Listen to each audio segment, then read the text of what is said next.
Kalau korang datang Melaka, stay kat Ibis, tak payah nak drive pun sebab semuanya walking distance. Keluar daripada Ibis, korang pergi ke Kili, lepas tu straight je. Nanti mari nak tunjuk tempat makan semua. Tempat makan yang paling senang kalau korang tahu, ini dekat Bangsa, RM3 je harga dia tahu. Tapi sekarang kita dah tahu dah harga dia dah jadi berapa ringgit sebab dah lama tak pergi. Jalan sekejap je korang dah sampai dekat Rumah Merah. Dekat sini paling banyak kafe-kafe kalau korang nak kafe hunting. Dekat sini ada warung asam pedas Piramli, not bad juga. Once korang dah start jalan-jalan dekat sini, agak mustahil untuk korang tak jumpa kedai makan ataupun kafe-kafe yang best. Tempat dekat sini mostly kopi, dessert, pastry dia semua sedap-sedap. Just korang tinggal pilih je nak yang mana. Ada yang non halal, ada yang halal as well.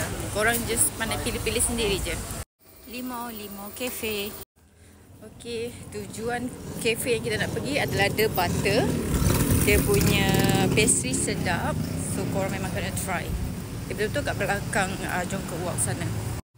Ni dia The Butter, betul-betul sebelah sini. Korang boleh nampak sendiri jalan dia. Dekat dengan masjid ni saja. The Weekend Workshop sini untuk makan aiskrim panas-panas. Wild coriander ni pun korang kena try. Tengok banyak kan. Ni buka malam, so malam korang kena datang, boleh try makanan dia. Kopi yang dekat sini pun not bad, kita pernah minum.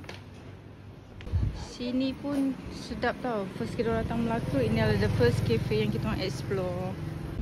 Yang ini pun korang kena try juga.